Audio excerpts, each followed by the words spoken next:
to be going through our growth mindset session 2. How do we develop our growth mindset? In this session, we're going to cover the language that we briefly covered in session 1. I'm going to do a little bit more detail about what is the fixed mindset language and what's a growth mindset language. Have the opportunity to notice about our fixed mindset language. You may have already done the mindset quiz and figured out a little bit of where your mindset is at, and then able to change that fixed mindset language to a growth mindset. And then use the growth mindset within the equation of development. So first of all, fixed mindset. This is our terminology that we use within our head that says, I can't do something. And the reason we have it is to avoid things that we haven't been successful in developing ourselves in the past. And we've felt those experiences of disappointment and all those kind of nasty kind of emotions that we don't want to feel anymore. So we avoid those situations. So what we might kind of say in our head are things like, failure is my limit of my abilities. So for instance, I'm dyslexic, and when I went to school, I wasn't overly successful at reading and writing to start off with. And as a result, I used to have a kind of thinking process that I wasn't very good at literacy. And therefore I didn't try, or I didn't have high expectations of myself to start off with. However, as I've grown and I've had small achievements along the way, I've managed to kind of get postgraduate qualifications. So I now know that I can do it. But in my early years, because I'd suffered so many failures without as much success, and those feelings were challenged, it was easier for me to give myself a fixed mindset and said, I'm just not good enough at it, so I won't try. So the other aspects of things that I kind of described myself were, I'm either good at it or I'm not. So I was good at maths, but I'm not good at English. But in actual fact, nowadays, I know that it's more than I'm capable of developing in all areas. So other fixed mindset terminology that could be used by you are, my abilities are unchanging. I don't like to be challenged, so I'll avoid that feeling of failure. I can either do it or I can't. My potential is predetermined, so no matter how hard I try, I'm never going to be able to succeed. When I'm frustrated, I just give up. Feedback and criticism are personal. It's about me as who I am. I'm either, if I see myself as good at maths and I can't get something right and somebody tells me that I'm wrong, then that hurts, because that's who I am. I'm a person who's good at maths. That's a fixed mindset way of thinking. So the other thing is I stick to what I know. So I don't experience other things throughout my life. So what is a growth mindset then? So a growth mindset is obviously the opposite. It says, if it's something challenging, I can't do this yet. So I'm challenged, but I'm going to find a way in order to be able to overcome my challenges to succeed. And that will be usually with effort and support.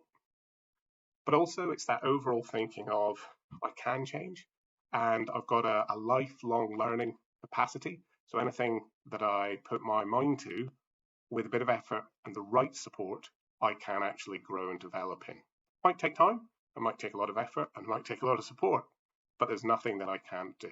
And that's the type of growth mindset that we need in order to be able to continue to develop as a person and adapt to the new challenges that the world kind of puts in front of us. So the language that you might be using with a growth mindset is, failure is an opportunity to grow. So I'm very fortunate in that I now see that as a way I think, and I've made lots of mistakes, so I'm very rich and fortunate for having made lots of those mistakes, because I can learn from them. So anything that I don't succeed is, I can use as experience in order to be able to get one step nearer to actually succeeding. So the other kind of terminology that you can use in your head is, I can learn to do anything I want. Challenges help me grow. So when you put into a bit of discomfort, as long as you've got the strategies and the support in order to be able to get yourself out of that discomfort, then that's a growth mindset. My effort and attitude determine my abilities. That's the key thing. I think it's important that we also need support sometimes. It's not just effort, it is support. So feedback is constructive. I'm inspired by the success of others. So the fact that in sport, world records are being broken all the time means that there is people who have got this growth mindset to say, I can do more than what is currently being done at this moment in time, which means that they're always learning and striving and doing things new. So I like to try new things, and that's great. So that's what growth mindset is, and the language that you use to describe growth mindset. So the last thing is the equation of development, as I call it.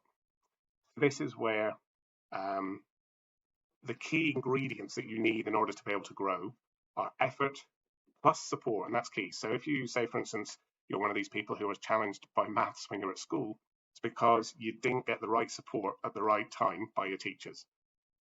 You might have put the effort in to start off with, but very quickly, if you didn't succeed, then you thought, well, what's the point of putting the effort in? Because I'm feeling all these, kind of bad feelings. And so that's where we always need that external support in terms of to grow. But also we've got to put a lot of effort in as well in certain areas. So to recap, or to actually task, list gives the things to kind of get us thinking about your own growth, your own fixed mindset and growth mindsets. So list all the things that you described you can't do about yourself. What language are you using to describe yourself with these skills? Are any of those linking to the language that we used in previous slides? And similarly, use a growth mindset language handout to change some of those fixed mindsets things. So that'll be sent to you as well in the link. The other thing is think about a situation where you didn't think you would be able to achieve something that you eventually did, because that's basically the example of growth mindset in practice in terms of, I didn't think I'd be able to pass a maths degree when I first started. But with a lot of effort and a lot of support from the university, I did manage to kind of pass my maths degree. And that was an example from me that I've used in order to kind of explore my other areas that might have been fixed mindset and grow my confidence. And then over time, my growth mindset as in all areas has grown. So just follow those kind of questions. What language did you use with yourself before and after? And what effort did you put in to achieve this? Because they're the recipes for